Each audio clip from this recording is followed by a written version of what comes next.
So our next commencement is Senator Tom Clonan. Senator Clonan. And thank you, Minister, for coming into the House this morning. I wanted to talk to you and get a statement from you on Department of Education Circular 0038 of 2007. And this circular applies to children who have a specific speech and language disorder who are attending primary schools. Now, I wanted to raise this matter with you because the circular, which dates from 2007, really needs to be updated. It is now 16 years old, and it is interesting. It consists of 3 paragraphs. The first paragraph in its introduction sets out the criteria upon which children will be admitted to a special class, that they must satisfy the diagnostic criteria for having a specific speech and language disorder. And the third paragraph sets out more detail about those criteria for enrolment.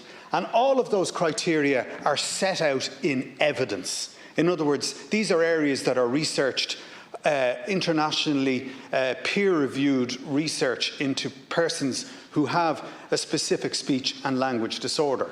However, in paragraph 2, it says in the second last sentence, eligible pupils may spend up to 2 years in such classes.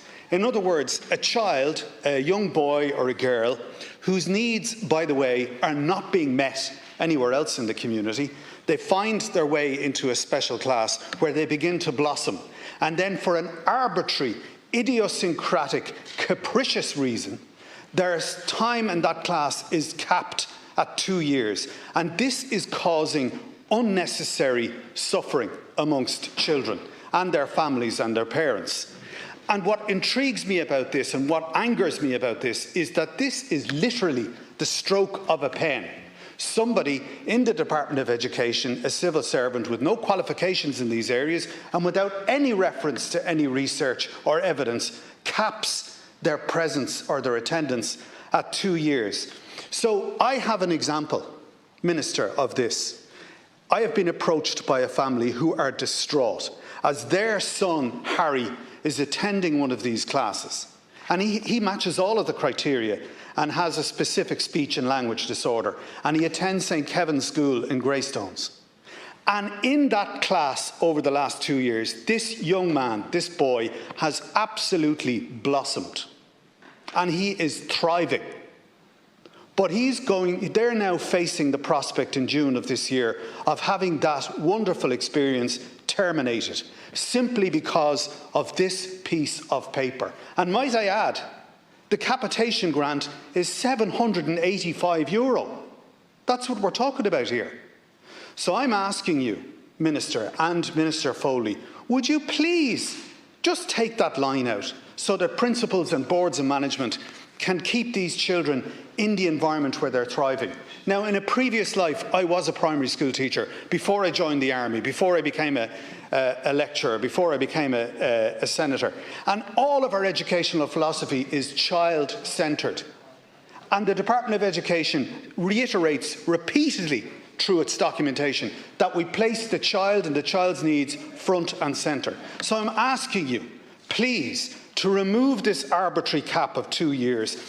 To amend this circular will take a civil servant, I would say, approximately 6 minutes, even less, to find the file and do it. But it would make a huge difference in the lives of children like Harry. And I would ask you specifically if we can revisit this case and give young Harry Ryan the opportunity that he needs to fully self-actualise as a participative citizen, because Ireland has a very bad record, worst country in the European Union to have a disability. But we can do something meaningfully here, Minister Collins. We can actually intervene here at a cost of €785 Thank you, to change things dramatically for this child and for this family. Thank you, Senator Clonan. Thank you, Minister. Senator Clonan. And look, I appreciate that you haven't heard my 5-minute or 4-minute contribution until this morning, but I know that you've heard me, and you know we're all, as parents and as carers, you know we're confronted in Ireland with a situation where progressing disabilities in the community has failed, and I got an on-the-record statement on that fact from Paul Reid, CEO of the HSE. So for children like Harry, this is their only opportunity to blossom and develop and grow.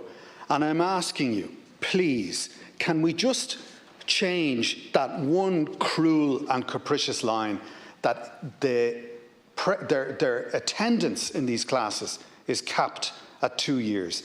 We're talking about €785 per annum per child out of the budget, as you highlighted there, of €2 billion. This is, to quote George Lee in the past, a no-brainer. This is an easy win for Minister Madigan. Can I please get a commitment or an answer from you on that? Would you be prepared to change that arbitrary and cruel provision? Thank you, Senator Clonan. Minister.